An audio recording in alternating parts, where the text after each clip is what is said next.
Are you? Oh, he's recording. Okay. I'm going to keep it on the DL. Jeff and I were having a private conversation, and we can continue this conversation now because you're recording. You know, when Jeff and I were talking before, the connection was fine. It wasn't until, the guy dressed all in white, the white background, the white window, the white fan. You know, the shaved head. Yeah. But the glasses. Yeah. If you were wearing like camo fatigues right now, like I would not be surprised. You look like you could be an army dude. What's funny? Like you probably are saying you went to Joshua Tree, but you really went back to your training at 29 Palms. We were not that. Wait, what? At 29 Palms? Well, there's a military base there. Oh, yeah, we were. Come on, I know the inside Indio County knowledge, motherfucker. Technically, we were staying in the Yucca Valley, and I knew that. But we were right by 29 Palms. But I actually, right before this, was doing some self tapes and thought about putting on an army like camo because of the character that I was doing an audition for. But I decided not to do it because I'm lazy and I don't care. I believe I told you to do some self-tapes of white supremacists. I specifically said for you to select some passages from American History X, which is what came up earlier, which is what I was trying to talk about. When I asked Jeff, which one is the Tyler Durden, Jeff DeRay or DeRay Jeff? And he said that they're actually both Edward Norton. And I said, wow. Oh, but Edward Norton from American History X. And then that's implying that he's not just racist, but he has two personalities and they're both racist. And but eventually that personality becomes. I said he's from the beginning, though. Yeah, I mean, I pointed out the dickhead version. You understood what I was going for, Jeff. Yeah. Mm-hmm. So I don't know that we live in an age where before he gets raped, I'll just say it. No, during. I don't even know if I can I even joke about man rape anymore. By the way, the answer to all these questions is sure you can. No, you can joke about everything still, but you just have to be ready for the fallout. Yeah, I think we should be careful. Well, I don't know. Did you notice the tweet from our friend David Hines as he re-listens to the Bladtcast? What episode he got to? Oh, no. Was this today? This is a few days ago. He got to an episode that, let's just say it's the number of characters that you used to be limited to on Twitter but aren't now. So somebody will have to do that little bit of detective work if they really want to find it. It was apparently 140? The introduction of Watto. Oh, yes, I did see that. Yeah. And I like to think of Watto as our Uncle Remus, mostly in the way that he could, I was going to say he could get us all canceled, but let's be honest, Jeff, I don't think you or I would be in any trouble from Watto. I think we just talked to him and asked him questions. I'm not happy about it. If we're talking earnestly about Watto, it was the whole joke of the character came out of us pointing out how fucking racist Star Wars is. Correct. So it's like we were pointing out the overt racism, and it was just funny, and we went with it. Yeah. But it's like it'd be like if to every Watto, Christian did a voice of the guys from the Trade Federation. Terrible, Asian accent.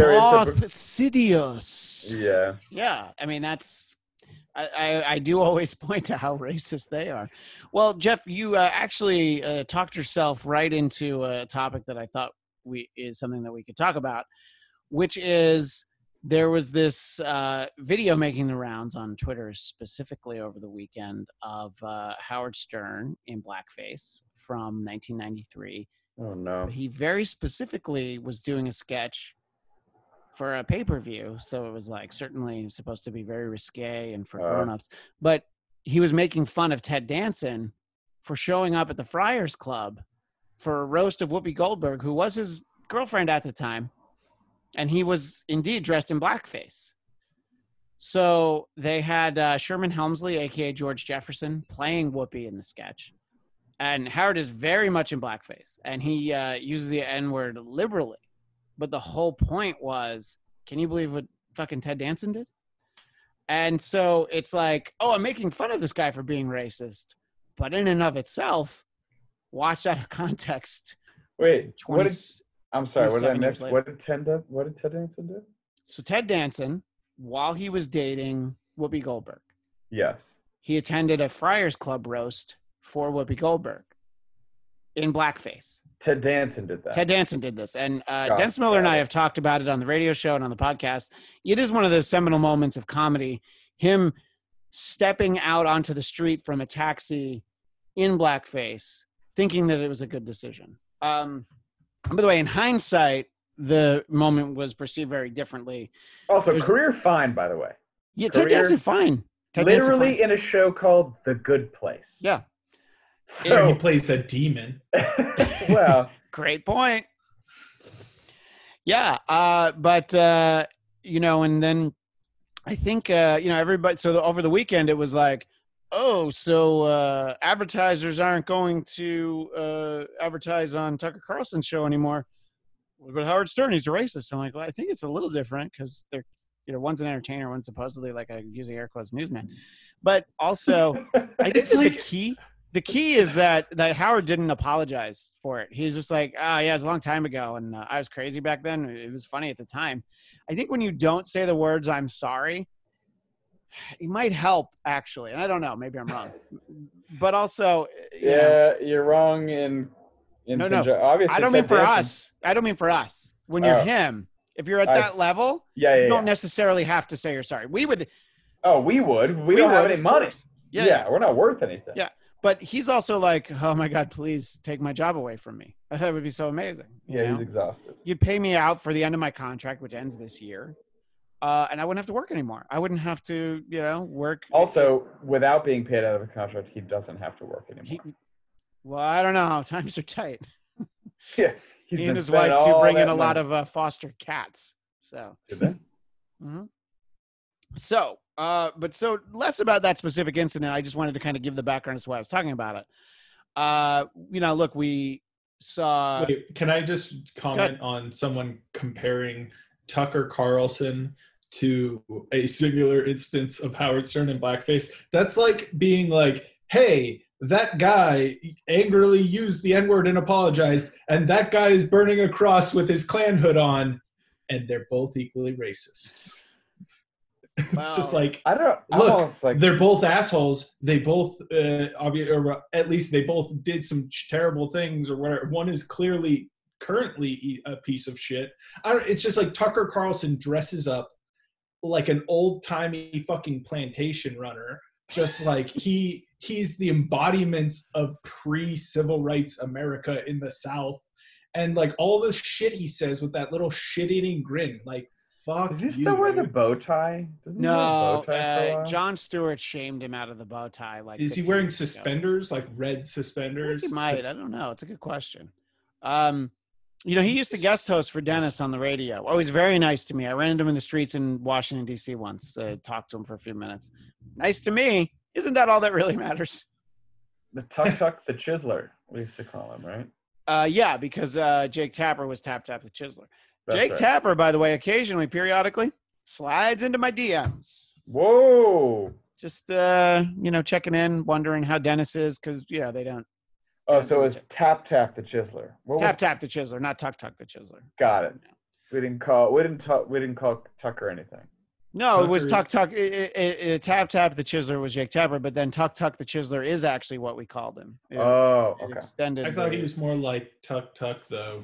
Would you fuck me? I'd fuck me. No, don't, because that sounds okay. We can't say anything anymore, you guys. It's dangerous. That's from a movie. I know it's from a movie, but it sounds. What's the issue with that? Scene from a movie. Because it sounds.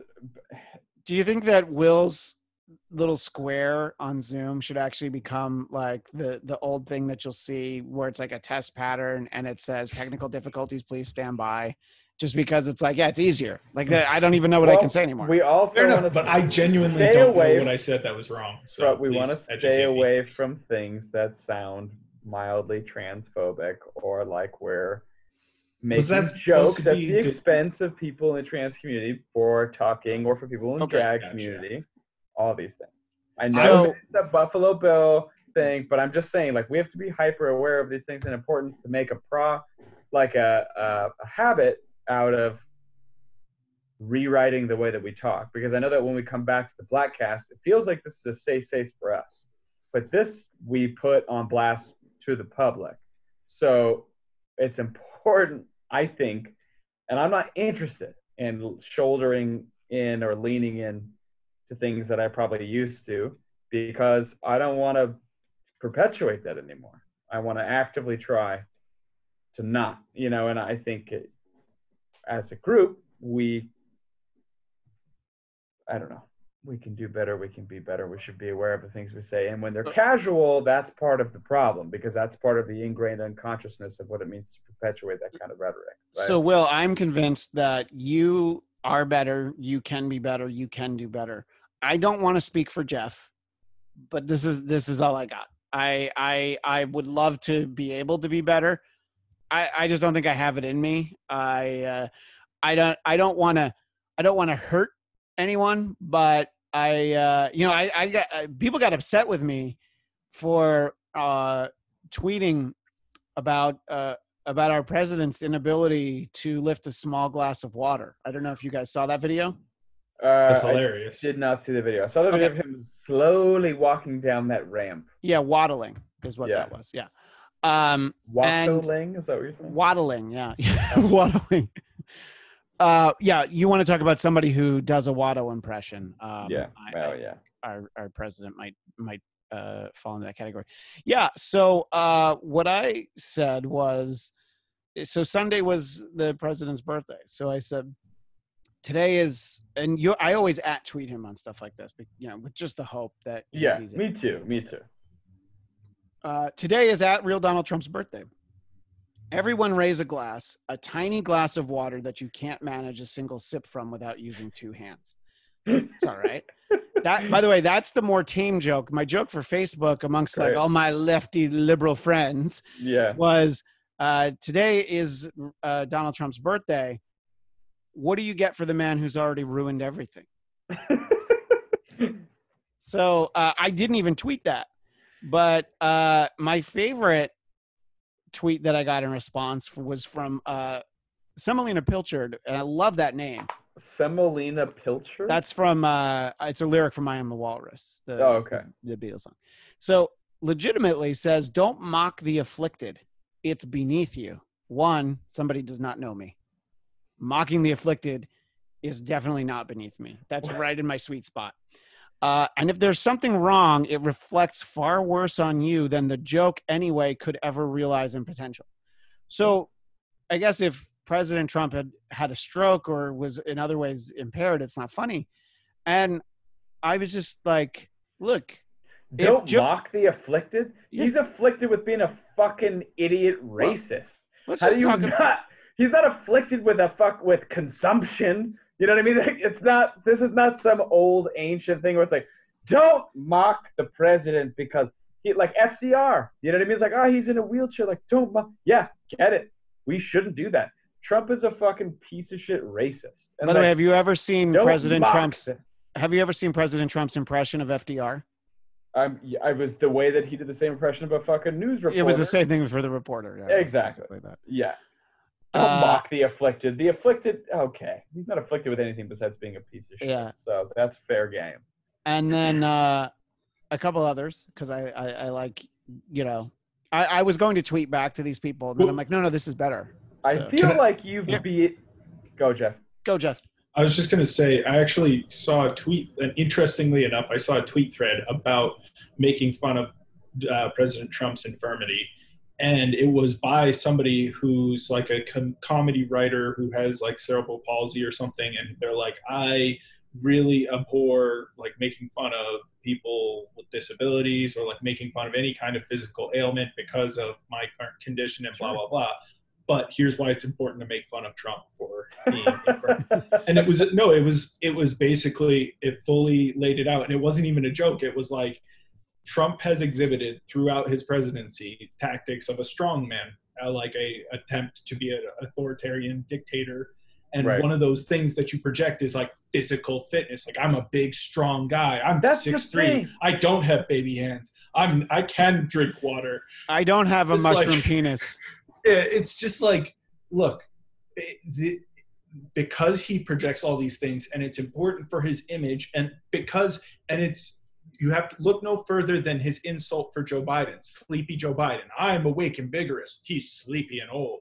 He makes fun of and tries to point out physicality and tries to project this, like, obviously untrue. That's why he idolized Kim Jong-il, this obviously untrue physical stature that he doesn't have. And so it's just like, yeah, it is important to be like, fuck you, you old piece of shit who can't drink water. Like, fuck you. I've always wanted to, my favorite thing about Trump is exactly what you're saying, where he's like, I am the strongest, most masculine. Also, have as many hamburgers as you would like. I mean, like, everything about him is like trying to project hyper masculinity, but like is subverted by what a fucking raw chicken person that he is. That I'm like, why hasn't any politician been like, hey, do you want to like lift weights? You know what I mean? Like, do you want to, I don't know, go for a walk? Do you want to jog? Do you want like anything that requires you to like exert the stereotypical like masculine behavior of like being buff and being cool and like shooting guns? Like, I was like, all I want to do is be like, hey, why don't we lift weights together and like see who the real man is? And like, no one's challenging him. I have to disagree with you. There's nothing more masculine than walking around in a giant diaper playing golf. Okay. Well, and to Will's point, it's like, how about just like a sit up, just one? You know, I mean, like, start small. Work your way up to 10. A push up. There's no way he can do a pull up.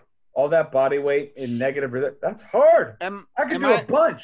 Am I allowed I should be the president by his standards. I'm way more masculine because I can do way more cool, buff dude shit than he can. Am I allowed to refer to girl push-ups, or are we supposed to call those something different now? You can't call them. So whatever those are, that's like, I'm just saying, try one of those. I do them constantly because they're part of my routine, and I'm supposed to do a bunch of push-ups. Yeah. And eventually it gets exhausting, so you got to put your knees down. You just call them knee push-ups. Look, I think it's fine calling them girl push-ups because girls prefer them, and it's easier. Like, it's more recommended for girls to do them. No, it is not. So what's wrong with them being? What's wrong with them being girl push-ups? I'm saying, why is that denigrating? Listen, in any way? All Jeff is trying to say is that they're the kind of listen, Will. All Jeff's trying to say is that they're the kind of push-ups that you do when you go to the gym just so you can find a husband. That's all he's trying to say. You can't even get through the joke. I know, because it's funny to me. No, we can't. We should not call them girl push-ups. Right. Girls can do regular push-ups. That's the whole point. Of course they can. I mean, so why are those specifically girl push-ups? Because they're easier for women who have a naturally less strong upper body, and it's easier for them to do that and get something out of it. So they can work up to a stronger upper body. However, we don't call normal push-ups man push-ups. Well, no, just call them push-ups. Hey, look, sometimes we have to. You could call a man push-up a cock push-up. Sometimes we don't. Sometimes we have to make. Sometimes we have to differentiate. Like, what's the W in WA? What does the W in WNBA stand for? You know, I mean, sometimes it's just like, oh, by the way, this is the different one. Well, look, yes and no, but that's also inherently part of the problem. You guys, you have to understand that for the next long while, I'm going to be the biggest Bladtcast buzzkill. Bladtkill, I love it, as we should call it, because I am hyper aware of reprogramming and rewriting the wording, and that's great. Look, that we need that. I mean, we can't even call you a resident feminist anymore because that is insulting to actual feminists. Well, that's probably true. You know, but you know, somebody has to try and keep us on the straight and narrow, or you know, depending on which season it is, it may be the less than straight and narrow. That's all I'm saying. What if it's the summer? I guess here my question is like, it seems like some of this stuff I genuinely don't see how it's insulting. Well, okay, let me just ask you. So, you are trying to do regular push-ups, right? Just a normal push-up. We define a push-up as exactly what you think it looks like. Sure. Mm-hmm. Correct? Yeah. Mm-hmm. A guy trying to put his dick into the hole at the gym. Like, you know, the little hole in the mat. Like, that's what a push-up is to me. Put his dick in the hole in the mat? What do you there's a mat. Like, there's a seam. So I'm trying to fuck the mat that I'm doing push-ups on.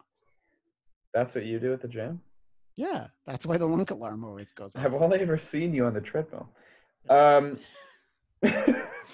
Actually, when we run into each other, you're either on the treadmill or you're leaving. Usually in the parking lot. Yeah. I actually just go to the gym parking lot to eat donuts. Here's the thing. Yeah, pizza Tuesday and bagel Monday or whatever. I do love that they do that. Anyway, Here's the thing. Yes. There is no specificity for a male push-up versus a female push-up. Agreed. There's only a push-up or what we call a girl push-up, which is a push-up on your knees. I'm saying many, many times in my life, when I've been exhausting in terms of doing push-ups, you hit the knees to take a break and to do the reps from that position because it's less body weight, so it becomes easier. So I don't think that you should think that doing a girl push-up is emasculine. You just be like, no. And I did this amount of. It's like doing a sissy squat. No, do you think that you should eliminate the word sissy squat? I mean, probably. Yes. I think that I'm not saying that from. But it's not in any way insinuating that you're a sissy. It's just the name of the Let me squat. ask a question. Right. But there's all kinds of different names for exercises. But is sissy like a euphemism for gay? You know what I mean? Like, is that what sissy really means? Like, I don't actually. That's the implication. I thought it just meant wuss. Yeah. Both. Well, see, and that's the problem. It's like with all of this terminology. And yeah, look, Will, when I brought up girl push-ups, I knew we shouldn't call them girl push-ups. But that's the thing. I didn't know what we could call them because all I wanted to say is that I felt like our president could not do whatever the knee push-ups. I don't even know that he has knees. I just think it's like a gelatinous mass below his waist. He doesn't have. Yeah, he's just. Yeah. And here's how I look at it. Go ahead, Jeff. I'd rather a girl who can't do a regular push-up because she just doesn't have as much strength feel validated by being able to do this push-up and be like, yeah, it's a girl push-up. This is what we do. Like, way to go, us. Like, I'd rather them feel that way than be like, yeah, do a knee half push-up for. Here's the thing about girl push-ups versus boy push-ups. All right, Jeff, where you are right now, I know Natasha's there. Will, I assume your roommate Katie's there. If we were to actually have some kind of push-up competition where Natasha, Katie, and myself were all doing push-ups, I guarantee the two of them would do way more than I could. And I would start doing what we call girl push-ups. And they would be like, what? I'm just doing like regular push-ups. I don't even know what that is. You can't associate gender with a performance. I'm just saying I'm more of a girl push-up kind of guy. So whatever you want to call them. Look, if you want to call them Blatt push-ups, that's fine. I am. So is it insulting to call it a ladies' tee and have a ladies' tee? Yeah, because why can't or shouldn't the ladies hit from tees further back? Well, why? Because they're playing a different sport. There's nothing that obligates them to not hit from the further back tee. There's just a tee for ladies. Right, but it also isn't called the men's tee. Because, okay, I think I hear what you're saying, but again, it's like, yet all of our, just because, so all of our language fundamentally having been unfortunately rooted in masculine roots. Correct. Thereby makes it so that we shouldn't refer to things for what they are because it's somehow insulting. Well, ladies' tea isn't a real thing. That's just something that we've labeled as. It's what the women use for women's golf. All right, let me just ask Jeff. But what I'm saying is, why couldn't the ladies golf from the? If they wanted to. If you went to a pro shop. So what is the point of having a ladies? Why do women use a smaller basketball in the Wnba? I was going to ask if they do. They do. So if you went to the pro shop and you needed to buy tees for the LPGA. LGPA. No, LPGA. Yeah, I knew it. I wasn't even trying to make a joke. I just had it wrong. Whatever. Would it be like a bag that said ladies tees, or would it just be? Or how would it be classified? The ladies tee is just a spot. It's not like a different type. All right. No, I just didn't know. It's just further up. The bigger point that I was trying to make is I think if a president can't drink a glass of water, it's funny to me. Joe Biden's dentures almost falling out during a debate, also incredibly funny. Like, it's like there's always a level of like, oh, should we be laughing? But I mean, those are two things I'm like, well, that's funny. And, Trump waddling down a ramp and saying like, yeah, it was very slippery. It was like, it was dry that day. It's not like it was raining. It really wasn't. It was like a slight incline. It wasn't, it wasn't like a ramp. He was going so slow that I was like, yeah, what? It's not. And then he was like, but if you saw I ran down the last 20 feet, I was like, Well, I watched you like then expedite your waddle for Look, this wasn't on maybe camera. 3 feet. Yeah, it's like in the Breakfast Club when he talks about his girlfriend in Canada. It's like, look, you just didn't see it, all right? But believe me, it happened. Oh, everyone knows about the Canadian girlfriend. Yes. Right after that, he did a round off. So let's see. Raymond O'Flaherty responded to my tweet, and he's on Kauai, and so he lives in Hawaii. It was just like, what are you worried about this for? I like this because he fit a lot in here. Virtual signal against Trump to satisfy the mob. Well done. Don't let Dennis or a superhero see your brave tweet, though. And then he put a clown face. I was like, what? I know what virtue signaling is. And I get the idea of like, but you don't want Dennis to see your jokes. But by the way, Dennis follows me on Twitter. I bullied him into it on the podcast. He follows 9 people. He follows 9 people. I'm one of them. He finally followed you. It's like me and Bo Derek and Justin Bieber. I wish. So wait a minute. What? Here's the thing about hyper far right conservative dialogue or dialect, that they invented words to be offended by. You know what I mean? Like, I have not met liberal people who, like, in their actual dialogue say, this makes me feel triggered. I have not heard that. Virtue signaling, that's something that I don't know what that even. Nobody says this, and I have these conversations with all kinds of liberal, kooky people, of all kinds of communities. No one says the things that people accuse us of feeling. Right.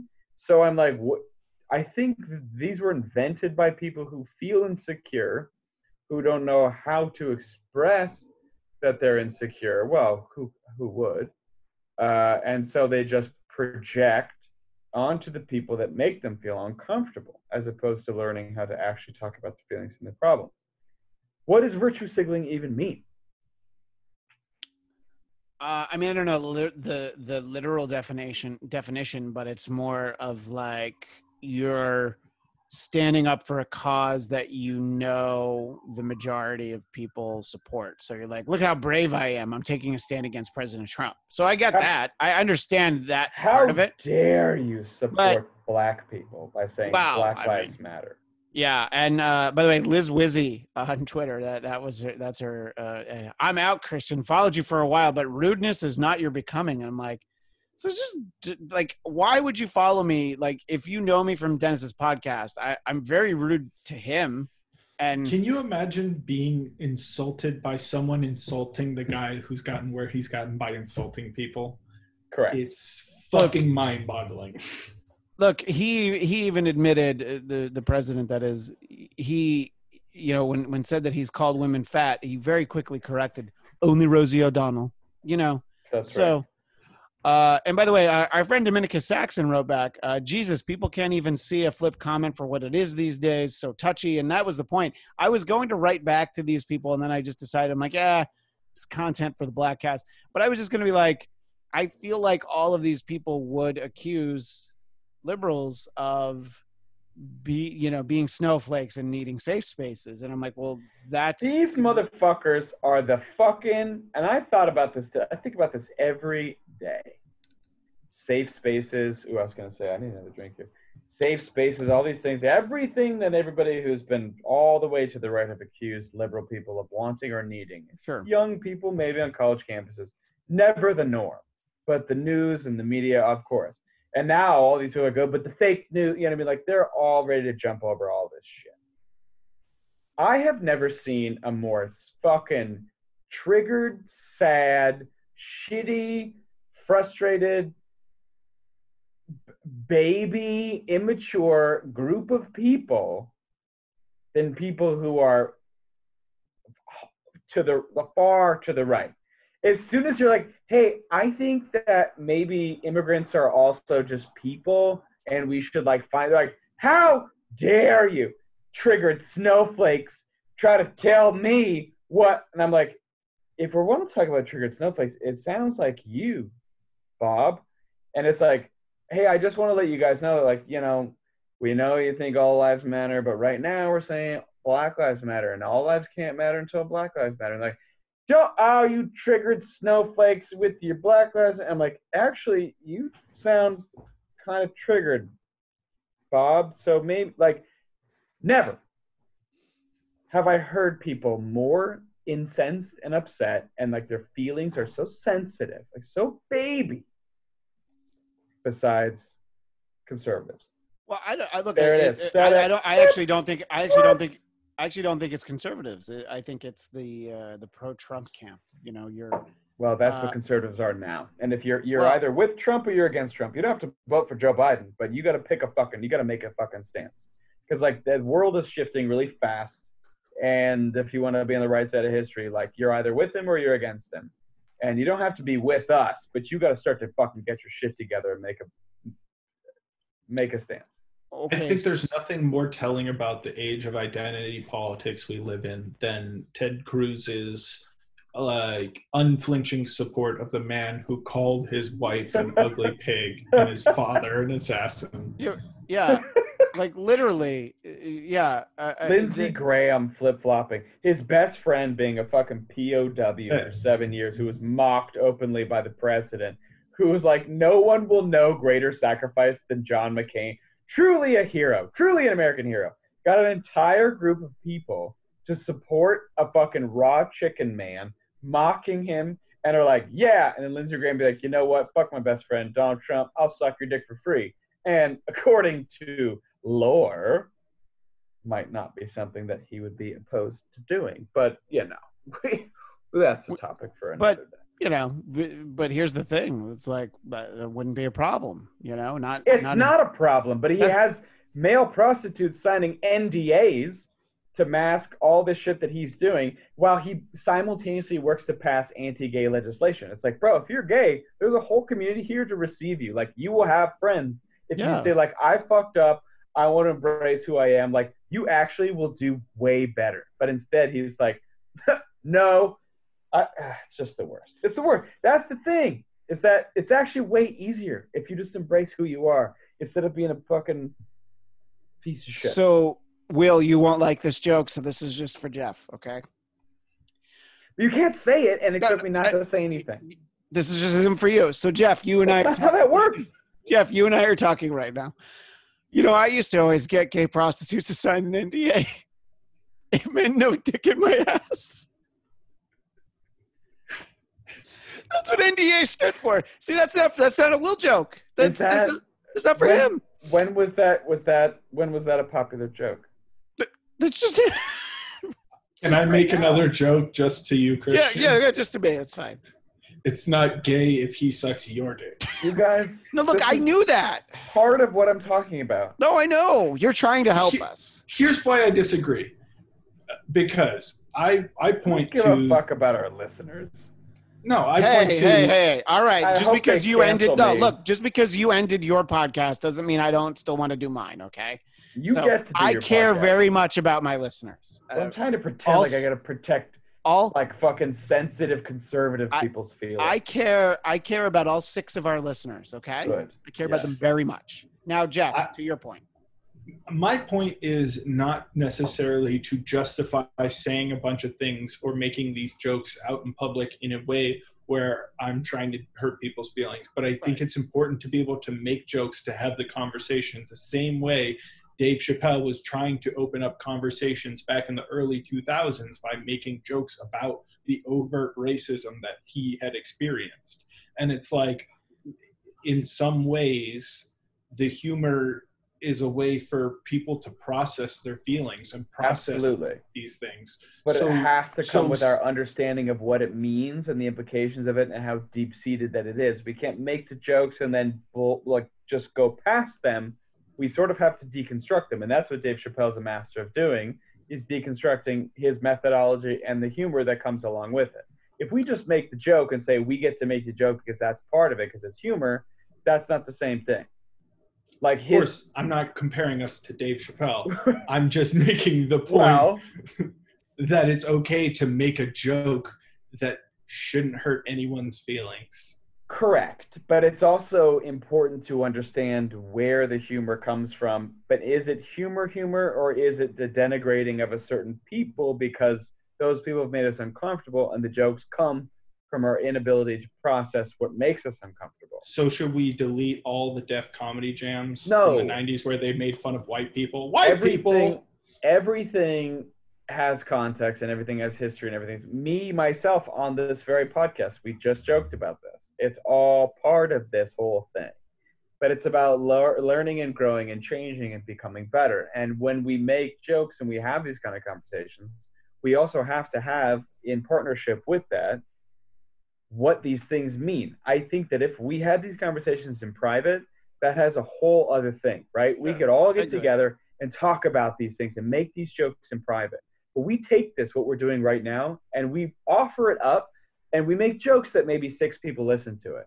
But who knows? You know what I mean? Like, we are putting this out in a public space, and that is our responsibility, and we are responsible for the things that we say and the things that we perpetuate and the rhetoric that we create and continue to foster. And I'm just saying, if the 3 of us were having beers, no recordings on, of course, and everyone knows that. Everyone in every single community, regardless of who you are, where you're from, everyone knows that in private, that shit is very different than what you're doing in public. But what we're doing right now is public. And I'm saying we should be conscious about what we do in public. Will, I can joke about how I only have 6 listeners. You don't get to do that. All right. That's my thing. All right. It's like, I have 7. I know, we've always thought about this. It's like somebody can insult their own parent, but that doesn't mean that you get to insult them. So first of all, how dare you? Second of all, you brought up Dave Chappelle. Have you guys seen his most recent special, which was posted on Netflix's YouTube channel? Yeah, I think it wasn't even actually on Netflix. No, it was only on YouTube. You didn't have to pay for it. I watched it on their Instagram. Okay. Yeah. I mean, I saw like the night that they posted it, like a week later, not even a week after he recorded it. And it was interesting. It was an interesting choice because you got the feeling that at some point he did actually like tell like jokes and do material, but it really like it was cut to like, I don't know, 27 minutes. 27. It was really focused. And I thought it was great. I mean, it just, just to hear him talk like that and talk to people and just speak his mind. I'm like, yeah, this is, I don't know. I mean, it's somebody who can speak very plainly and honestly and from experience and isn't worried about the repercussions of anything that he might say, I mean, I found his recent specials, very funny and also poignant, but I thought that this was like, I mean, there's a couple of amusing moments. I think he called Laura Ingraham a cunt and said that Candace Owens' pussy smelled. Stanky pussy. Stanky pussy, yeah. Those were both very funny moments. Accurate. And Candace Owens, by the way, responded the only way she could. She's like, "Well, I'm not a liberal, so I can understand that I have a sense of humor. People can make fun of me." I'm like, "All right, you probably hated it." That's the most not way to roll with a joke ever. Like if she actually wanted to say I have a sense of humor, she would say, "Yes, I do have a stanky pussy. You're right, Dave. Yeah. Don't you want to come back over for more?" You know what I mean? Like if you're gonna pretend to have a sense of humor with somebody like Dave Chappelle, you better fucking roll all the way through it, because otherwise you just look like an out of touch. Yeah. Yeah, and look, it's not an area where I feel like I have a lot to say in terms of insight.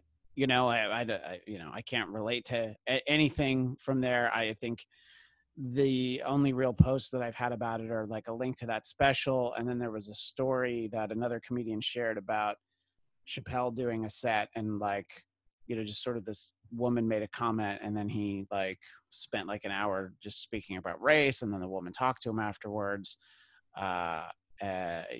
Just saying like, "Oh, I'm sorry." She like learned from the experience, and he's like, "That's all I asked." And he's like, "You want to get a picture?" And like, he wasn't pissed at her. You know what I mean? It was just like, it's just the idea that we can learn from these things. And I watched it and I realized like Dave Chappelle is interesting because a lot of white America loves him, and agreed. They love the fact that he is usually a no holds barred kind of comedian, but that kind of humor is coming from a black man. I still wish that he would kind of address and walk back a little bit, like his comments about the trans community, but that's wishful thinking. But most important, he is somebody who most white people love and adore. Let me just interrupt, because you know somebody who loves Dave Chappelle, Donald Trump Jr. I've heard him specifically talk about how funny he thinks Dave Chappelle is. Wow, within the last 6 months, I heard an interview where he talked about that. Because that's the thing, is there's this appeal that well, if you have a fuck you attitude, I don't care, a lot of people like Donald Trump Jr. and those kind of white people in America also feel that when they see this person that they love and respect suffer through this thing, I hope, when I watched that, I was I hope that he reaches a lot of people, because this shit is fucking, I hope, finally real for some of them. The way it feels finally real for me. I don't know how we can have another Bladtcast for the foreseeable future and address any of these things with not absolute gravity attached to them. No, I agree. And it's why I'm very switched on in our wording about things, because we have to take this shit seriously. If we are going to adjust our wording about the way that we talk about the black community and people of color, that also applies to the way that we address everything else. It's not pick and choose. It's not a buffet. You know what I mean? This is all or nothing.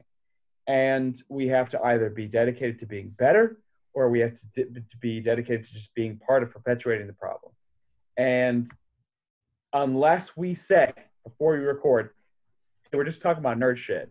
If we start to talk about public things and actual issues, I feel like I'm on a high horse and people are going to get annoyed with me listening to this show, because they're going to be shut up and dribble is the feeling, right? I was thinking about that today. Laura Ingraham saying that about LeBron James. Right, and which Chappelle mentions in that special. Yeah. Mention. And I don't want to do that anymore. I coddled people. I've always tried to play middle of the road, because I don't want to excommunicate people from feeling like people can't change, because I think they all can change. But no more trying to pretend I give a fuck about privileged people's feelings, not understanding what people are suffering through right in front of their fucking faces. Be it black people, largely POC as an umbrella thing, women as another extension of that, but then white women, black women, or women of color, all different camps. This shit is impossible and difficult and frustrating. And we're either committed to making it better or we're not. And I have a hard time right now, because I'm angry and upset and I'm worked up about just being able to be well, let's go back to having fun and being silly, unless we say hey, on this episode, we're not talking about these things. I'm great. Then you get silly me. But I've said plenty of hurtful shit. I know that. It's on the show. Well, not all of it. I've cut it out a couple times. It's only ever about you. No. I've cut out things at your request. I've cut things out that you've said. Correct. And everybody has been in that. Because you said it in the fun of the moment, and then realized oh, you know what? That's not that's fun if we're, like you said, if we're not recording and we're having beers. But also, to be fair, we're never in the same room without me putting a microphone on in front of us, because that's true. I'm oh, this is us hanging out, but really this is content. But I've been in the Watto thing, all kinds of stuff. I've stereotyped people of all kinds of things, made voices and jokes and comments, and we've all been complicit in a certain person's kind of jokes about another kind of person, who are both part of Blackhead history. You know what I mean? That. There are so many layers to this that makes it infinitely complicated. And it is not about saying we can erase these things. It's just about acknowledging that we have been part of this, and we have to work harder to be better. Not Melania be best, because that doesn't mean anything. By the way, if I could be best, I certainly would. And by the way, we were talking a lot about President Trump's birthday a moment ago. And Melania did not wish him a happy birthday. And that good. Here's the beauty of the internet. The internet / social media will always keep tabs on everything. the internet / social, they're gonna, basically the interwebs, if you will, will let you know if the president's wife doesn't wish him happy birthday. If the president can't drink a glass of water, somebody's going to be there. If he waddles down a ramp, not particularly steep ramp, they're going to be there. They're going to let you know, and they're going to be like, hey, did you see this? And it's I don't know. It's amazing because I was talking to my in-laws about President Trump and the glass of water. They knew about the ramp, but they didn't know about the glass of water. I'm like, well, let me find that for you. It was like within 10 seconds, I was showing them like how, he lists it. Oh, that's good. And I don't know. I mean, like, yeah, if it means he had a stroke, and it's like, so that can't be funny. I mean, to me it is. And I don't know. I mean, I don't know. I mean, I think especially when it comes to the way that he speaks about everyone. It should be fine that your response is Donald Trump is a fucking asshole and fuck him. If you said that to everybody, like, that is an absolute fair response because it is the goddamn truth. Well, yeah, but I think there's more, love him. A little bit more nuanced when it's like, haha, that thing was actually really funny. Don't nuance it. No, I mean, like, I don't know. It's to me that's more interesting is that he can't drink a glass of water. But Jeff, what did you think of the Chappelle special? I brought it up and then we didn't really talk about it.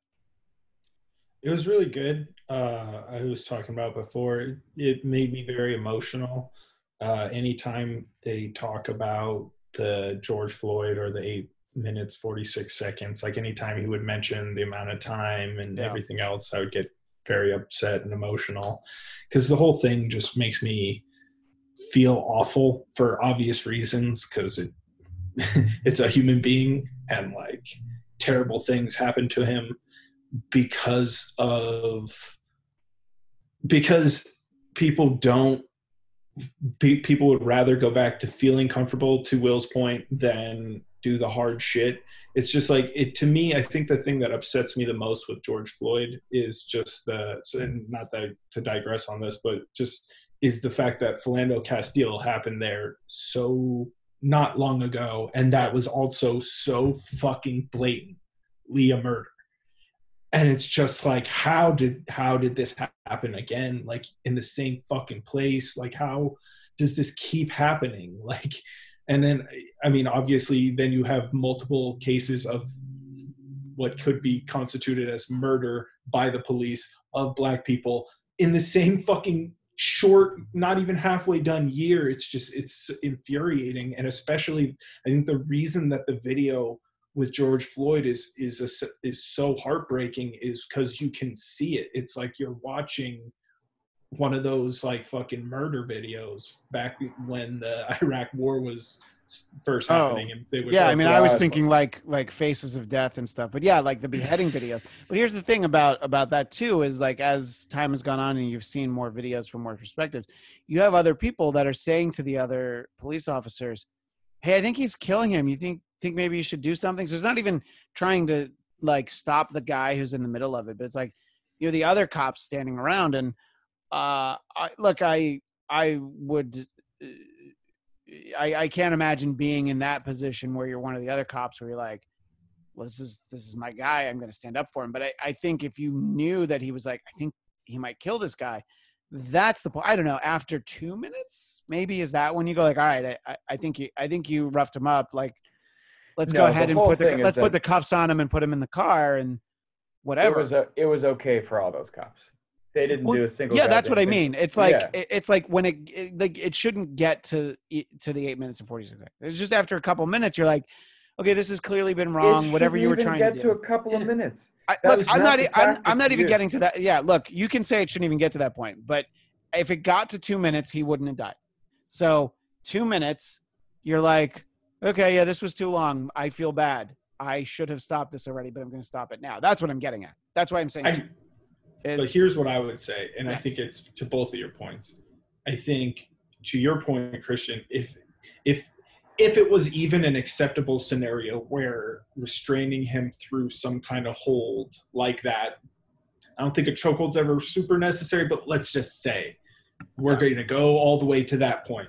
Yeah, then no, look, we can past a say couple minutes, we can say there are scenarios where you're going to need to do a chokehold. Sure. I don't know what it then is. a couple minutes, Yeah. you're putting this person's life in danger. But to Will's point, this was a scenario where from every account, from every video, from every angle, there was never even a need to restrain him. There was never, I mean, more than maybe putting him in cuffs and in the car, there was no need for any of this. He didn't even seem like he was resisting. And so it was like, why leave him on the ground? Why would you just immediately put him in the car and take him to jail? Like, this is nothing that was happening by the point that someone was even getting on top of him, when anyone was getting on top of him, was necessary. So it's just like, how did it get to that point? How did it get to that point? And then how did it escalate? How are you hearing this man gurgling and death rattles, and people are standing right there who are sworn to protect humanity around them, and just go, oh well. It's just like, it breaks your heart, and that's why it literally makes me want to cry even just talking about it. Now it just makes me so upset. And that's the thing, is that, sorry, my laptop was dying, so I had to go plug it in. Oh, I thought you were just giving us a virtual tour. I appreciated it. It was the Will Sterling first-person shooter game. I enjoyed that. In the darkness, yeah. The thing is that, and this is an observation of mine. I mean, say what you will. A lot of people would refute it. I think it's actually pretty accurate. White people, and people get too triggered when we say white people, but it's true. White people are now taking to the streets en masse and are acting as allies for black people and people of color. I keep saying that, but we're talking specifically about black people because we're saying Black Lives Matter. So black people is going to be the focus of this. We're seeing an allyship that we haven't seen before, and even me personally feeling something I haven't felt before. And this is what really sobers me up and makes me feel, similar to how Jeff is saying, very, very upset, very sad. It's why we got to talk about what we want to talk about on the Bladtcast, because we're not going to make our listeners happy, because I can't have these conversations and not be deathly serious about it. Yeah. You know what I mean? I don't want to die. I don't want this to dissolve into jokes, because there's no room for that. The thing is, we have so many white people taking to the streets with everybody, saying this George Floyd video changed everything. I saw this. It changed everything. Everyone's talking about how it changed everything. We've seen this video 10,000 times. You know what I mean? Like, we've seen this with so many different black people in the country killed by police officers in the same exact vein. It only became this video. We've locked black people away, physically and otherwise, for over 400 years. You lock white people in their apartments for 3 months because there's a virus in the world, and all of a sudden, they're incensed. This is tyranny. How dare you? You know what I mean? Like, you put white people in their apartments, in their houses for 3 months, and they take them to the streets. I saw that video of George Floyd that, it broke. No. We only have something so much at stake as white people because we've never felt oppression. And now we feel oppression because of a virus, not because of culture or society, because the government says we have to stay somewhere because if you go out somewhere, you might get sick, not because people hate you because you're white. We'll never understand what that feels like. And now we're pretending to understand what it feels like to be locked away. And we're using, and not black people, white people are using the video of George Floyd to say, well, I didn't feel this way until I saw such a harrowing video. You've seen this shit forever. And that's the difference. Well, I mean, it just, in recent years, you've seen, just the fact that there have been a couple of them. Like, not a couple. No. Too many. The ones that, like, if you say Eric Garner, people are like, oh, yeah. Like, you know what I mean? You have a few that they remember the names of. And I don't know if you guys saw it, but Alton Sterling, Philando Castillo, Eric. I mean, the list. But so Spike Lee did a short, like, 3-minute video. I don't know if either of you saw it. It's called Three Brothers. It takes, terrible footage, but of Eric Garner, George Floyd. And then from Do the Right Thing, when they kill Radio Raheem, and it's sort of cut together, and it's sort of just making a point. And maybe it's even 2 minutes. I don't even, it's really short. And it's very, just very effective. And like, so you've seen this, like you saw it for Pretend in a movie in 1989. That's Radio Raheem. And then you saw it just a few years ago in this video, and now you see the video again. So it's sort of, I'm bringing it up because it's exactly what you're talking about. It's like, we've seen it before. I don't know what the difference is now. Is it that we were all home and we all saw it this time? Maybe that's what it is. As white people, yes. We weren't able to be distracted by something else. And and look, I think that, I think we have a slight difference of opinion, but we're all in the same place. Making the joke I made about NDA before, it's like, to me, I don't see that as particularly hurtful to a group of people. A group of people might take it that way, but this and sort if of they might, shouldn't it suggest that we? Well, I don't know. So that and that's that. I think those are always conversations that are worth having. I don't know how where the room is to joke about this part of it, about this completely separate issue, and I think that, to the severity of that, it's like, the stories that you hear of, gay people being, essentially like, dragged behind trucks and just killed, all that sort of stuff. It's like, well, that's not funny. It's just like, I guess it's an older mentality that, joking around about, because we were talking about I almost said Lindsay Graham. Lindsey Graham, the idea that, like, if he came out of the closet tomorrow, everybody'd be like, yeah, we know. Yeah, and that's the thing. It's like, bro, there's space for you. Like, be you. And by the way, there's space amongst, not all, but many conservatives would be like, oh yeah, we kind of figured, so whatever. But I think when you're of a certain age, you're just like, well, you can't, because look, it's not that long ago where if you were a politician, you wouldn't, and there was even the possibility that could come out about you. You're like, yeah, whatever it takes to make that go away, and yeah. And that's maybe why somebody who's was such a staunch critic of President Trump during the primaries in 2016, all of a sudden is like, yeah, this guy can't do anything wrong.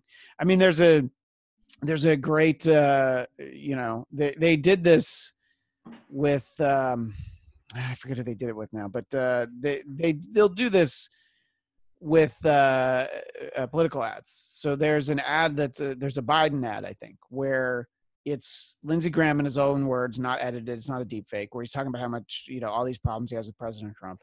Right. And he's talking about what he likes about Joe Biden. Now, they're just not from this year. They're things that he actually said.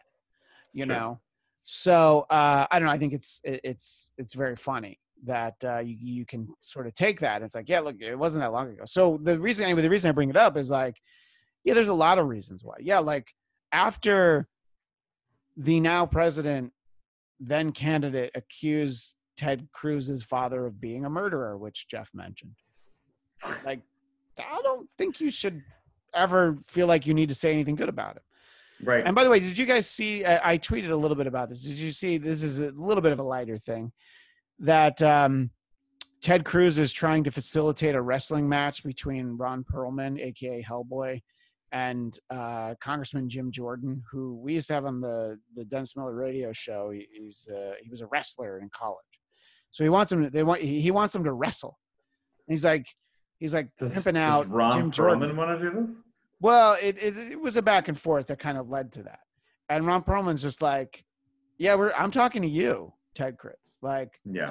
Do you want to wrestle? He's like, oh, what, are you afraid of Jim Jordan? I'm like, no, just nobody cares about him. Like, you're way more famous than he is. And remember when Ted Cruz filibustered long enough to just read Green Eggs and Ham to his children at home? Imagine if a Democratic senator did the same exact thing. Well, I'm sure that they've filibustered in all sorts of ways. Democrats. Oh, I'm sure that they have to. Yeah. But you have this feeling of like, when Ted Cruz does something that seems silly or weak or whatever, there's a justification for it because he's from Texas and blah, strong, blah, blah. If somebody, Alexandria Ocasio-Cortez is this young woman from New York who's suggesting a lot of progressive things, which socialist. If you don't, democratic socialism. If you don't, democratic socialist. You're right. No, look, if you're gonna sneeze, Jeff, you got to sneeze properly. I agree. If you don't, if we don't at least have conversations where everybody can come to the table. Remember, there's a moment where it's like, I think Ted Cruz and she were on the same page at one time. Yeah, there was. No, I agree. There was something. I forget what it was, but there was something. They were like, "Oh, wait, we agree on something." It was amazing. Yeah, and I'm like, that's the kind of shit where it's like, we're so hard on each other for all like the stupid little things that we do, but I don't know. I'm out of things to say. Yeah. No, Ron Perlman's thing, it started with, he called this congressman, Matt Gaetz. So, yeah. Yeah, he called him an asshole. And so it went from there. And like, Ted Cruz, like, you weren't in this conversation, bro. You know what I mean? It's like, and then you stepped in, and then you're like, you're trying to get Hellboy, aka Beast from TV's Beauty and the Beast. You're trying to like get them into a wrestling ring together. I'm like, it was Deathstroke from the Teen Titans animated show. He did the voice. Do you want to get fucking Slade Wilson involved in this? I don't think so. Yeah, it's he was in some weird like Japanese paper whatever type thing movie with Josh Hartnett that I saw way back in the day. That was super weird. I have no idea what it's called, but it was like, it's based on like these old plays that they did in Japan with little like paper figures. Was that the one with Gakto, who's like a Japanese rock musician that I love? And I think he was in that movie. It was him.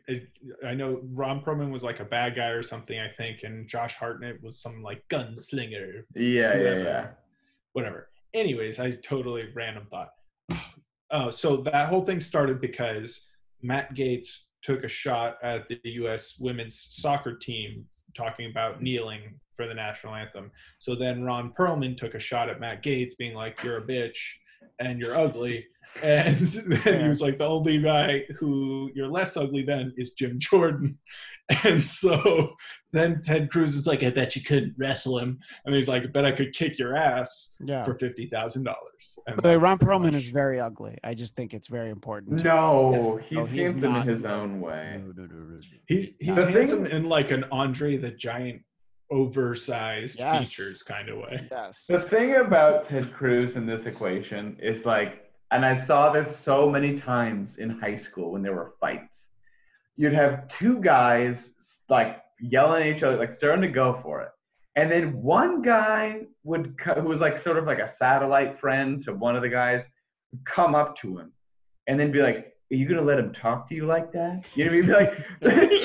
Like, they're already doing it. You know what I mean? Like they're already shoving each other. But like this one guy who's so scared to actually fight anybody has to seem like when the whole school tells the story, like, and then Ted came in and his dick was huge and you should have seen it because he got Ron so worked up that Ron finally fought, and Ron wouldn't have fought unless Ted showed everyone how big his dick was.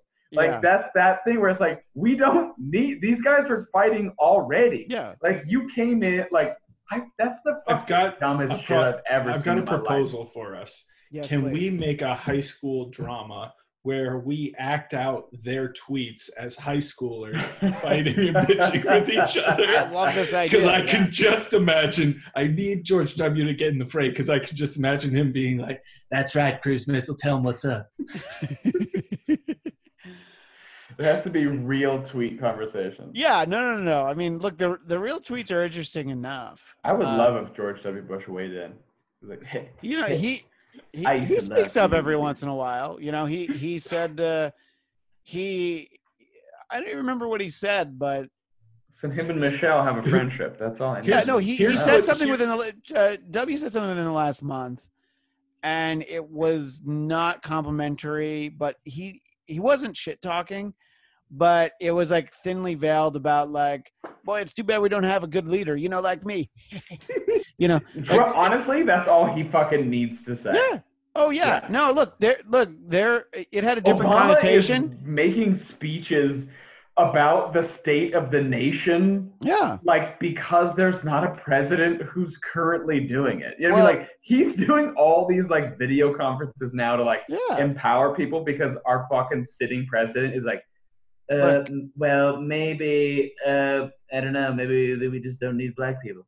That's honestly, what did they do for us? There was this bumper sticker that I don't know how popular it was, but during the Obama presidency, you occasionally saw the bumper sticker with George W. Bush laughing and be like, "Miss me?" And like, I think if you sold them now, everybody would be like, "Oh yeah, we definitely miss that guy." By the way, every once in a while you get the, no, because he brought us into this war under false pretenses. Like, I'll take a war under false pretenses, like, I'll take Saddam Hussein tried to kill my dad. Okay, great. Yeah, that's better. It's fine. I don't know. It's where's it? Oh, I'm sorry. He didn't freak out in front of a room of school children when they told him the country was under attack, and he finished reading a storybook. Yeah, it's fine. Right. I'm okay with that. Yeah. I know that was supposed to, in a simpler time, that seemed like a crazy reaction. I would read Dr. Corsi's book about Trump called "Where's the Really Real Birth Certificate?" Because there's only one way to go now after realizing that Obama was a citizen and was the president for 2 terms. You can only attack President Trump now. And it could be lobbied that President Trump was born in a foreign nation while his parents were on vacation. I mean, just very matter of factly, like Tim Tebow. Within the last couple of days, Dennis Miller pointed out that clearly Trump was born in Kenya, and I think everybody knows that. So I don't even think we need to spend time on it. But when you mentioned Jerome Corsi, I thought you were going to talk about the Shred Codex. But what was that about? It was a knockoff of the Da Vinci Code. Was it fiction? Shred Codex? Yeah, it was fiction, and he very much the Shred Codex, like the Shroud of Turin, like the one that Jesus was buried in. Yeah, the Shroud of Turin, not like Dr. Corsi's ripped abs. The Shroud of Torino. Is that what all those cars are racing for in the? Yes, no, that's the Shroud of Torino. Clint Eastwood, Gran Torino. Yeah. Get off my lawn. That's who we need to speak up. Is Clint Eastwood? If Clint Eastwood just comes out, racist Clint Eastwood from that movie. If all we can get is racist Clint Eastwood to say that Donald Trump is a racist, then maybe all the other racists will realize that they should be slightly less racist. Just think about what a great an effective ad that would be. If we could just takes a racist, but just think about call out another racist. Yeah, I was just gonna say is if you took David Duke, like real David Duke, not totally just make the face like David Duke is like, look, I'm racist, but I ain't Trump racist. You'd be like, whoa, what a great ad that would be. Just David Duke on the phone with Trump, and then he's just like, oh boy. But I'd settle. By the way, I would settle for Topher Grace, and I would sue. Honestly, if he used my catchphrase, I would get as much money out of the Klan as I possibly could. Yeah. See, and you can't even say "oh boy" anymore because that's sort of lighthearted. Now you just have to be like, you're just disappointed in. I don't even want to lump Jeff and I together. You're disappointed in me. You're a little bit disappointed in Jeff, and disappointed in myself, and I think that's what's reflected. Is that I hold myself to a certain standard that if anything comes in my path while I'm not happy, which is happening right now, it's going to take me a while to settle into something that's normal. I ask a lot of myself, and I want to be able to be better and do better constantly. And if anything falls short of that in the moment, I can get a little critical.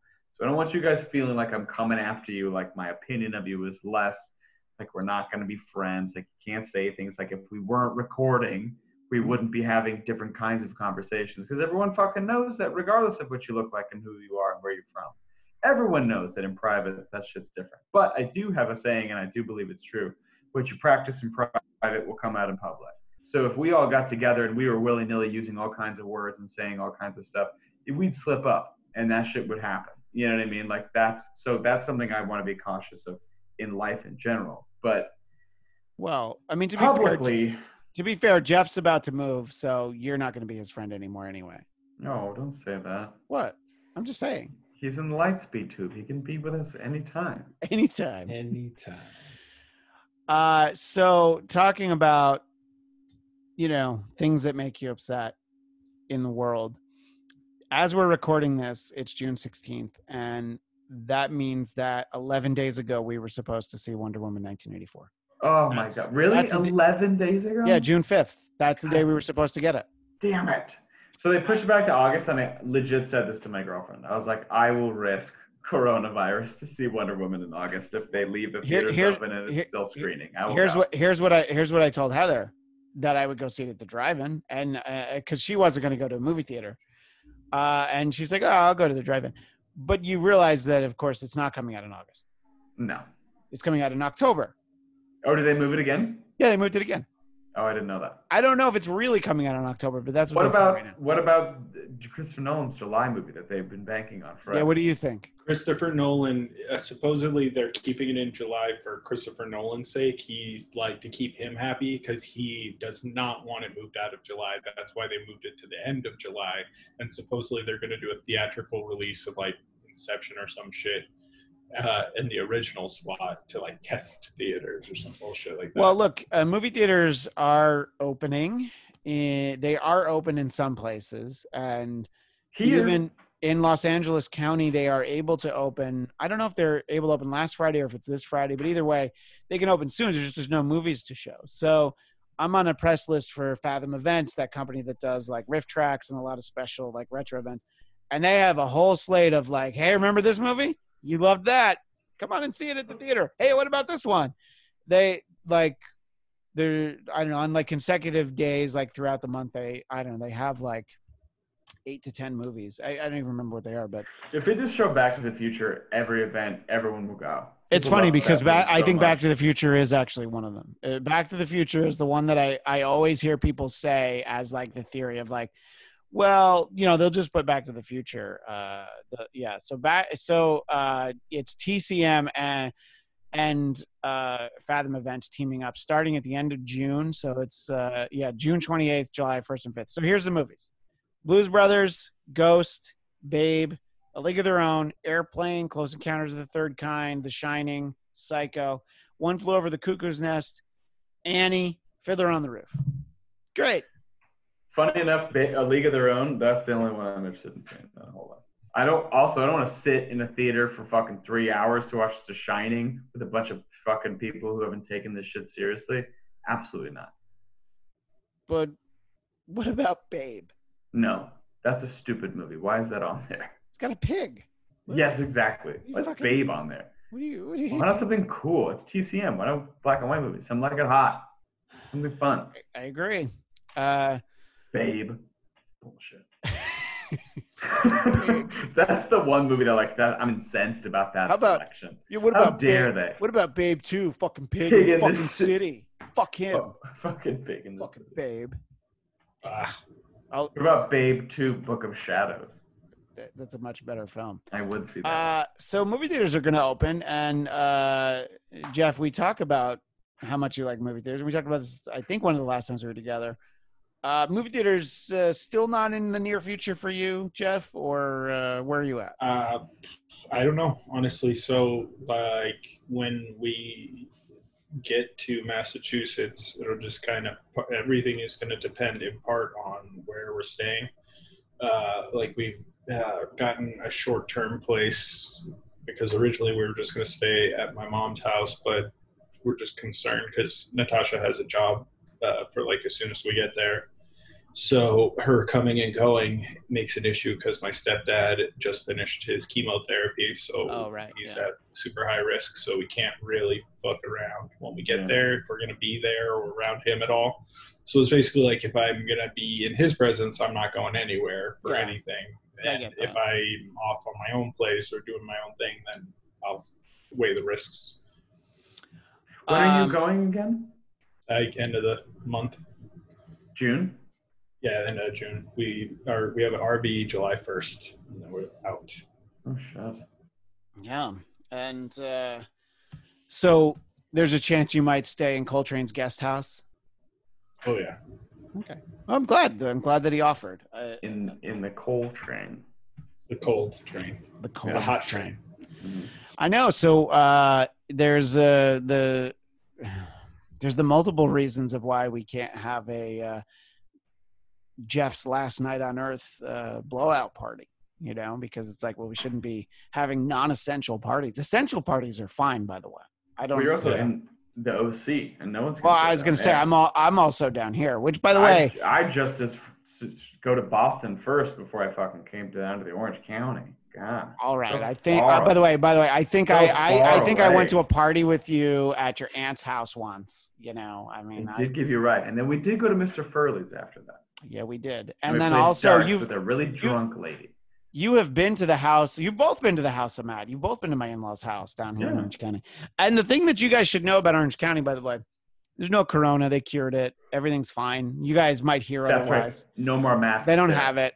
To be fair, I did do because I'm I'm certainly younger than her parents, and I guess I'm healthier than them. So I did some grocery shopping today. I've done a lot of order ahead. They bring it out to the car, the pickup kind. But there's like some things you're just not going to get when you do it that way. So I went, and everybody super, it's like there's a sign that says you have to wear a mask to come in. This was at the Smart and Final in Wnba, California. I don't know why I'm giving them a plug. I didn't actually intend it that way, but that's where it was. And everybody in there has got everybody works there. They're like nodding. It's like, okay, this guy's got a mask on. That's cool. Yeah. Everybody's shopping there. Except for, can I call her a dumb bitch because she's not wearing a mask? I think that's okay, but now I don't know. Will, you made me question everything. And she was like a middle-aged, like, not a real housewife of Anaheim Hills, but I mean, she definitely fancies herself that. But I don't even think she had like a mask in her back pocket. She just didn't. And but I'm like, well, if you have to, well-to-do lady, like, not that well-to-do, but she probably is like, well, if I dress like this, people will think I'm well-to-do. Got it. And I don't know. I think that there's a sign before you walk in that says you need to wear a mask to come in here, and I'm like, so just nobody wants. Maybe that's the difference. Is nobody wants to confront her. I mean, that's 1,000% the difference. I've seen the video. Seen somebody just. That's the whole other part of this thing is people on the moral high ground like yell. I went to a park once for like a socially distant picnic with some friends, and there was a man with a mask screaming at a family for not wearing masks in the park. And it was like, bro, just go about your day. You know what I mean? Like, I was far away from them. They can be far away from you. Like, I'm interested in people like saving innocent lives and not being idiots. But like, if you can successfully maneuver around people that you disagree with, you don't have to go out of your way. This is, again, only white people, by the way, feeling that they have to have some sort of like moral high ground about like screaming at other people for not doing quarantine right. It's like, fuck you. Like, that lady's a fucking moron and everyone knows it, but nobody wants to talk to her because they all know she's a fucking moron. Well, if they do, she's going to be like, you guys are idiots for wearing masks. Yeah, I don't, I'm just like, all right, look, if the people who work here aren't going to tell her she has to leave because she's not wearing a mask, like, what am I going to do? Am I going to go get somebody who works there and be like, so this lady's walking around without a mask? Yeah, you're going to Karen it and ask for the manager? Yeah, and am I gonna yell at her? No, she could clearly do more push-ups than I can. So I wasn't going to see. I brought it back. You should just go sneeze in her face. Just pull your mask down. Yeah. Excuse me. But that's the thing is that this woman's walking in there on purpose without a mask, knowing full well. It makes all eyes on her. Makes her important. Makes her the center of attention. Yeah. That's all she wants. It's like I'm not afraid of this virus. It's not. Like I don't think it's that. I think it's, I want you guys to look at me and know it's the I'm not afraid of this virus. It's not I'm not actually afraid of this virus. It's if I pretend to not be afraid of this virus, it means that I become the center of attention. And everyone's looking at me. And even if it's negative attention, there's no such thing as bad press. And she becomes the most looked at person in a room for being a rebel. It's like You know how when someone's like, "This conspiracy theory puts me at the center of the conspiracy," it's like, you're not that important, Chris. You know, like it doesn't actually matter. You're not. People don't care about you that much. Like I hate. Yeah. So yeah, I don't know, and I was just like, I kind of forgot about it until we started talking about it. It wasn't like that big a deal. I'm like, all right. I mean, I guess I was wondering. I'm like, oh, are like half the people not gonna not be wearing masks, or I didn't know, because like when we go for a walk like around the neighborhood, nobody's wearing a mask, but at the same time, I'm like, they're not that close to me. I kind of get it. You could be I don't wear a mask when I go for runs. I don't wear a mask when I just like pop out to my car. But I know I can stay well over 6 feet away from people. When you're in a fucking I also don't think masks do all that much, but I wear them because I respect other fucking people. I think that the situation where me wearing the mask at the grocery store, that's for the people who work at the grocery store. Correct. Because they come into contact with a lot of people. There's a lot of stuff there. And I'm like, yeah, that's why I'm doing it. It's not because I'm, it's not because I'm getting something. I don't know. I feel like grocery stores are much cleaner than they ever were before now, So, probably. Yeah. But so I guess the big takeaway here is that, I got a +1 to the Trump rally in Tulsa, and neither of you guys want to come with me, or what's the deal? I mean, can we? Oh. The whole Tulsa thing. Also, people who go to Trump rallies who don't have to wear masks have to sign a fucking waiver. Well, so here's two things. So good. You do have to sign a waiver, but now they are going to give out masks and hand sanitizer to everyone in attendance. But to me, that's like giving out free condoms at spring break. Nobody's going to use them. They're just going to get thrown away, because if you they probably had to give them out to because it's like you can't legally sign something that's like, we know we're basically giving you the virus, but you can't get in trouble for it. It's like, no, you can't. That's saying that unreasonable. It's like, I was COVID shamed, so we had to give out these masks. Don't wear the masks. I can't wait to hear what he starts to fuck. What if this motherfucker catches COVID? I can't believe he hasn't. There's like 8 people in the White House have caught it. Either. And maybe he has, and he's so fucking doped up that's like he's. I hope so. Look, I don't want any person to catch it. I don't want him to catch it. I don't want. I do. Fuck that guy. I know you do, but see there. Hey, there's the one area where I'm better than you. Look at that. I don't want anybody to catch disease there. They could die. He's not really a person. He's like a raw chicken person. So. He's like a. No, he is definitely a double deep fried chicken. It is not raw uncooked. That is definitely very deep fried. I have to. So 20,000 people in Tulsa. I can confidently say I hope Donald Trump catches COVID. That's what I want. Yeah. Now that's what's gonna get you canceled, because now they're gonna come for you. No, they're gonna come for you. Who's gonna come for me? Look. The Secret Service. I've already left the breadcrumbs where people can find where they can cancel you. So now you're inviting them to find it. Well, David Hines has access to everything. So David Hines really controls my entire career. All of our career. Yeah. So. www.willbecancelled.com. Yeah. Will be canceled. Yeah. I mean, we'll be canceled or will be canceled? Will be canceled. I thought you meant all of us together. Our friend Cactus Dave doesn't come on here anymore because he doesn't want to get himself in trouble. Here's the thing. We could put together a montage of like the worst things that he said on the podcast or even just in private life. And I think he'd be fine because it's country radio. Still not as bad as anything Donald Trump has done. Well, yeah, I think it's fine, Well, that's the thing is like we can cancel anybody for anything. And then the president says all the shit that he says. Wow, he's the president. Incredible.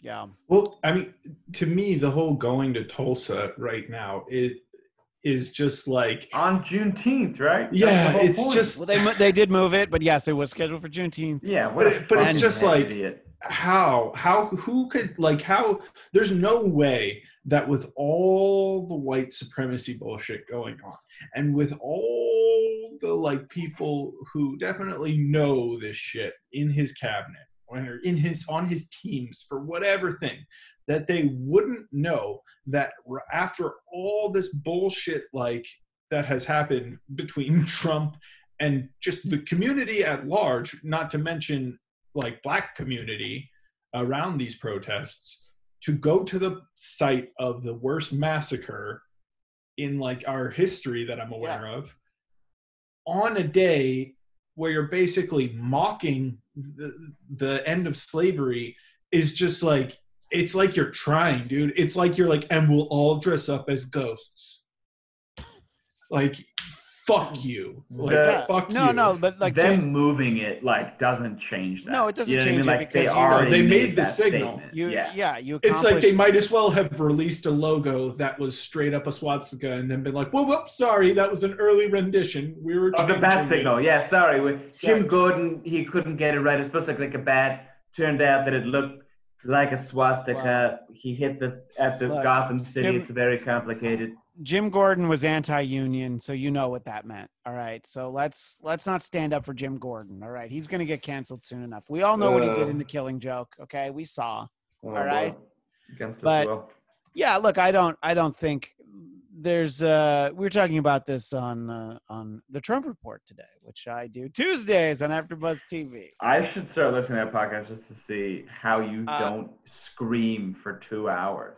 Well, it's like a bunch of like very progressive liberal people, and then me throwing in a lot of, but what about this thing that other people think? I didn't say I think it. What about it? But it's sort of amazing is that I know you don't. They're like, no, I mean, like, look, within the last 3 years, there's things of like, this thing that Trump said was pretty funny, and there's plenty of shit that's funny on paper. But no, I mean, it's all funny in the shittiest way possible. We had on my friend Al, who I used to do the Better Call Saul after show with, and he was just saying that like Donald Trump may be dumb, but he's not stupid. And if you think about it, it's like, he probably doesn't know what Juneteenth is. He doesn't understand the significance of Tulsa, but people who work for him do. And they said, well, how about this? And he's like, oh yeah, that's good. Because it's like, you think that he doesn't know that his darling polling outlet Rasmussen has him down by 11 points to Joe Biden.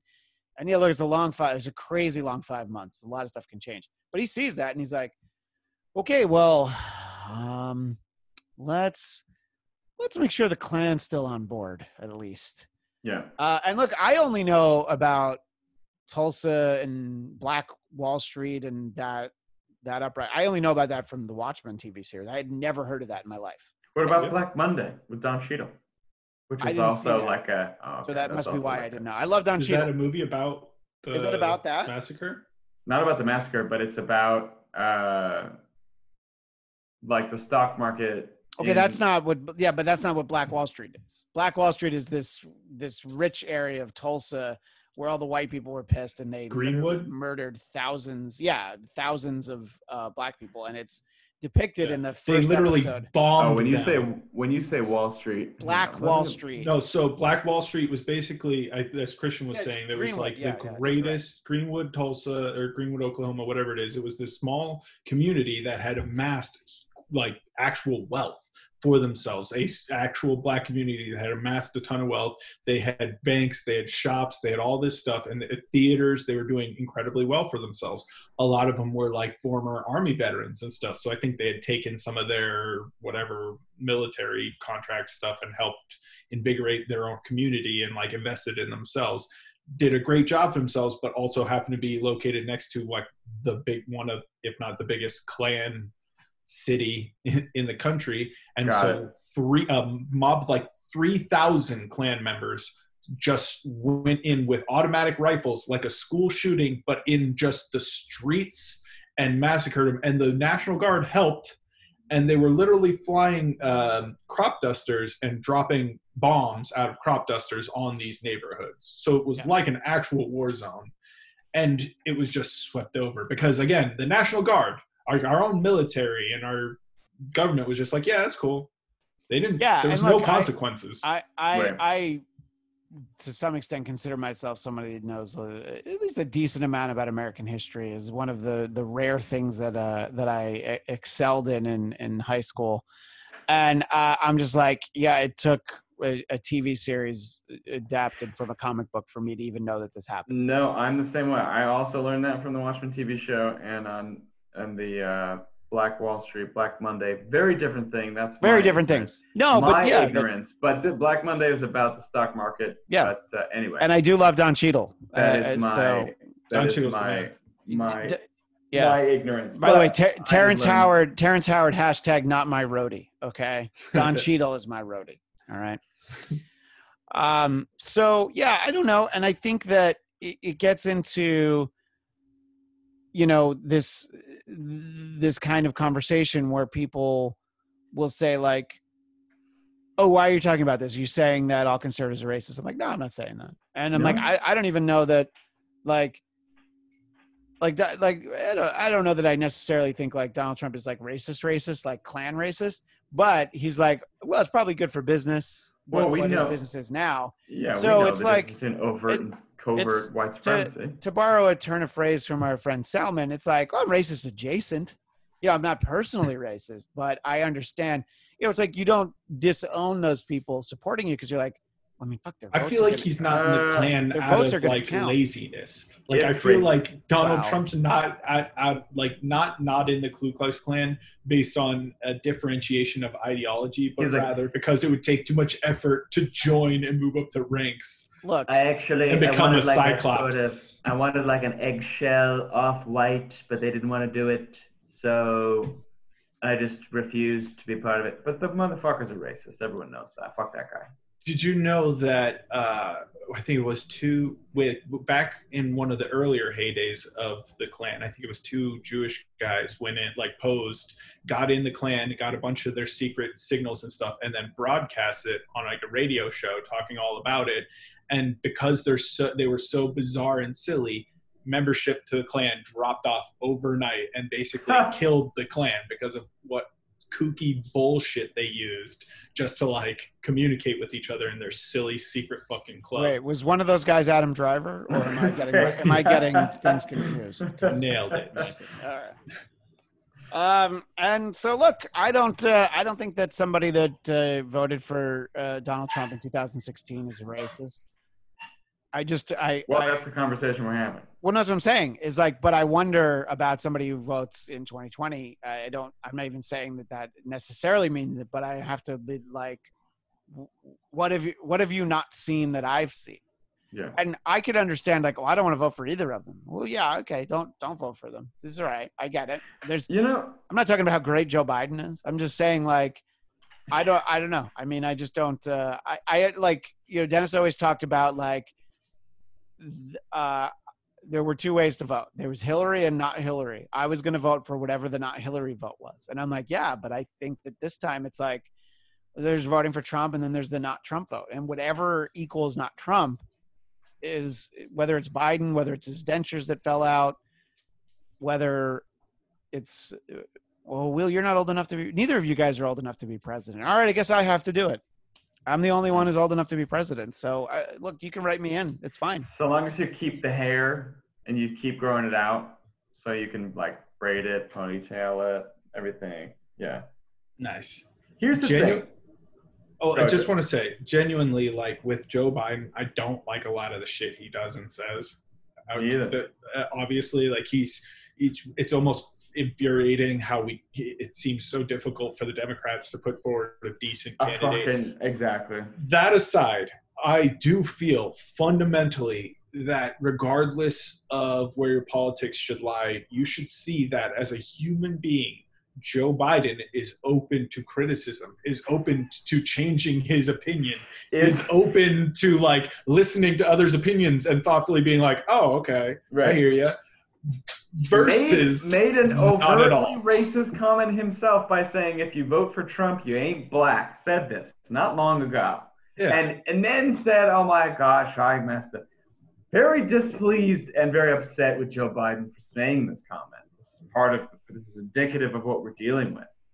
Donald Trump would be like, if you don't vote for me, You ain't black. And they'd be like, yeah, that's actually really racist. He'd be like, actually, black people are racist.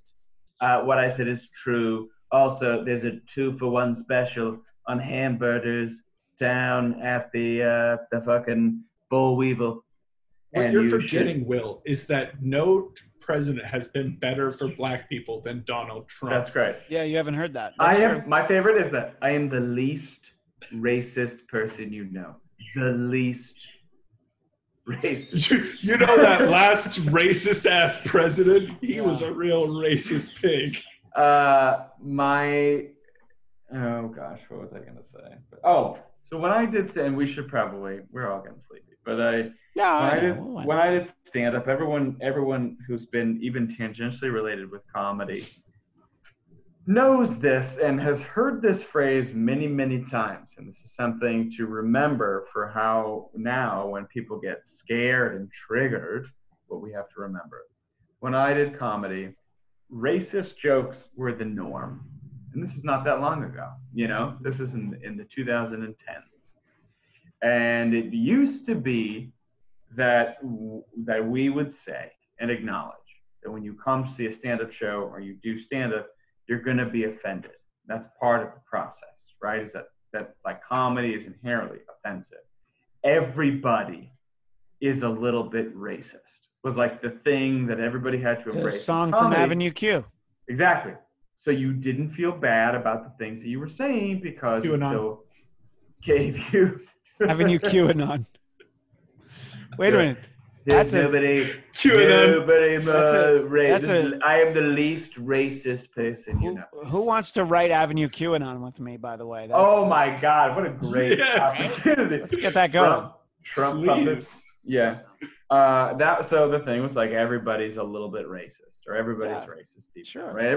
And we convinced black people to say that of themselves or of other people. Now, when it comes time to say, truthfully, emotionally, on a level that actually asks us to change and be vulnerable and become better, we are saying everybody is a little racist. Only the people who vehemently said everybody's a little bit racist back then, and by back then I mean 7 years ago, 5 years ago, are now saying, I am not a racist. How dare you say that? I just don't understand why I can't say all lives matter. I'm not a racist. But it's like we used to say so regularly that everybody's a little racist, therefore you can laugh at racist jokes. Because if you believe that you're a little racist, it's okay to laugh at racist jokes. And now we're saying, no, fundamentally, everybody is this, and we have to grow and change and be better. And everyone is so scared of accepting the fact, like, I know that of me. I know like, that's the truth. That's the whole point of overcoming white privilege, is to be like, yes, that's part of the equation. And now that we're asking people to actually be vulnerable, they're like, I am not, how dare you? I am not racist at all. It's like, yes, you fucking are. We learned this in comedy forever ago. So we just got to get better and overcome it. You got to accept it in order to be better. I don't know what you're talking about. I don't have a racist bone in my body, but that's because the least racist person. The reason I don't have a racist bone in my body is that those gay prostitutes we talked about earlier, when they signed the NDA, I made sure that they were not racist. So no racist bones anywhere near my body. But that's a story for another time. Did you put the audio only of the last episode we did, the last real political episode? Yeah, I did that a few weeks ago. Yeah, that went up. Oh, I was surprised I didn't get any blowback. I didn't see. I only saw the video version. I didn't see the video version went up in a garage. No, I put the audio version. Oh no, that's Mary. She got a hold of a toy. Yeah, no, there's no birds here. There's just a car. And Mary has turned into a whole new dog. Like since Natasha and I are here all the time, she spins around. She wants to play. She'll swipe at us all the time. She's like a nuts. It's hilarious. She doesn't have to have separation anxiety. She's like, you're here all the time now. Yeah. Yeah. Seriously, she's crazy. It's funny. Well, Will, I don't know that we can do anything that'll solve any of the ills in the world, but you know what I think we can do? Finally, live tweet Kiss meets the Phantom of the Park. We could do that. So I think next Monday, June 22nd, we're talking 9 p.m. Pacific. Yes, I know that's midnight Kiss Eastern. meets the Phantom of the Park. Yeah. That's what we got to do. Yeah. And Jeff, you're welcome to join us. It's like, even we don't think it's good, but I haven't seen it in so long. I've probably seen it twice. Definitely selling me on it. Yeah, I've seen it twice. It's not. If you like the Star Wars Christmas special, you might like this. To be fair, the music is much better than in the Star Wars Christmas special. That's true. But there is no Life Day, unfortunately. Ooh, yeah, but in my world, every day is Life Day. So I would hope that we could all live that way. But you're right. That's the way I look at things. And Jeff, you're moving July 1st is the big drive out. That's when we get the RV. Yeah. All right. So you got a lot of packing between now and then. Do we do like a socially distant goodbye picnic? Do we go somewhere and have some beers at a park? Sure. I mean, I don't know when, but yeah, I'm happy to do something whenever. If you want to do a party that looks exactly like what we're doing right now, where the three of us are in different squares, and how long are you in the OC? I'm down here until after 4th of July. So oh my God. Yeah, I'm here for a month. Look, like I said, we don't have Corona down here. You wouldn't drive to LA to stand 10 feet away from us on a grass field and drink beers? I mean, I could just sit in the garage and drink beers, but I do need to get some comic books back from Jeff, so we have to figure it all out. But I don't know. I feel like if we're recording the Bladtcast at 9 p.m. Pacific and Jeff is in Massachusetts and at midnight, that's going to be in kind of a sweet spot for you, right? Oh yeah, perfect. It's going to be perfect. Well, we'll figure it out. Well, we have to. This is not goodbye to Jeff. We're not going to do that now. I'm not. It's it's so hard to say goodbye to yesterday, so I'm not going to do that right now. But what I will do is I will follow at Jeff Duray and at Duray_Jeff on Twitter for now and forever. So even if you do leave, when you do leave, it'll be like you're here. In that I never say anything. Like a couple times a month. There's like a flurry of activity, It's random. Yeah, it's kind of like new cases of COVID-19. You don't hear anything for a while, and then all of a sudden there's like 1,000. You're like, oh, it's like 1,000 Jeff Duray tweets. Jeff Duray is COVID? Is that what you're saying? Will Sterling, you gave me a homework assignment that I will be reading very soon, and maybe we'll have an announcement about something at some point. But we're not there yet. Yeah. I'm very interested in that. Big announcement. Well, when we get to it. But people can find you at Will Sterling _. Is Sonder LA still a plug, or is that where are we at? Yeah, Sonder. Well, we're doing some stories. We're talking to a company about season 2. Somebody might pay us money to make another season. So. Does it rhyme with Retflix? It does not. I wish it did. Does it rhyme with Rulu? Really? It does not. Does it rhyme with Ramazon Prime?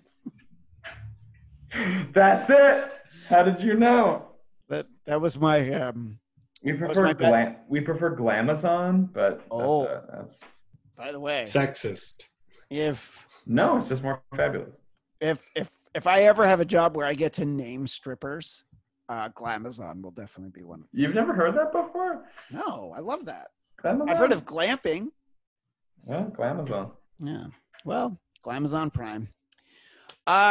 Hey, let us know what you thought of this conversation. Do Jeff and I deserve to be canceled? Is Will the only shining light on this podcast? No, I think the general consensus is I should never be on the Bladtcast ever again. No, that's not true. Everybody loves Will. He's trying to get out of it. Tell him no. We can't have these conversations unless I actively become irate. That is the state of the world now. We talked about Wonder Woman and you didn't get mad about it. Wow. It's hard. Because you're just sad.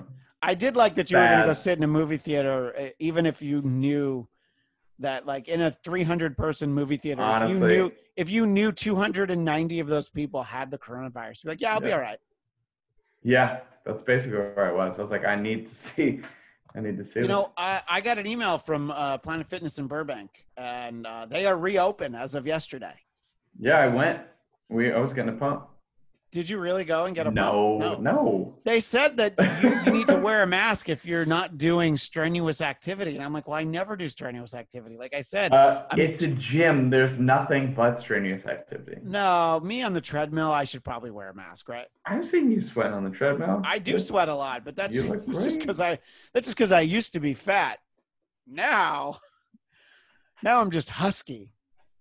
It was Andrew Breitbart was always aspired that he thought that myself, Steve Hayes, once of the Weekly Standard, and Andrew would all be husky male models. Steve Hayes with the glorious Christmas albums. No, you're thinking of Mark Stein. Mark Stein. That's a difference. Yeah. Well, very different. The beard and the glasses, they look exactly the same. Anyway, becoming a scooter person at Walmart. Oh. So we'll be back. We'll talk. We'll see Wonder Woman in October, maybe. Put on Disney Plus for free. I don't understand. Why is it on Amazon? HBO, I mean, Wonder Woman 1984 should end up on HBO Max for free. Obviously. That's what I mean. But like, I love that. Like, as soon as they were like, "Hey, we got to push Black Widow," everyone was like, "Just put it on Disney Plus for free." It's like, yeah, no, we're good. $250 million on this movie for you to fucking get it for free. Yeah, I just wish that they took this opportunity to call it HBO Marcia and, stop propagating this misogynistic. I love that HBO Marcia. I hate that so much. I hate that I think that that's funny. I hate that you hate that. What do you think about that? All right. Fine. Well, let us know what you think. We welcome all open conversations. All opinions are welcome, especially if you think I'm funny. But even when you don't, that's all right too. That's all for now. We will see you next time on the Bladtcast. Ding.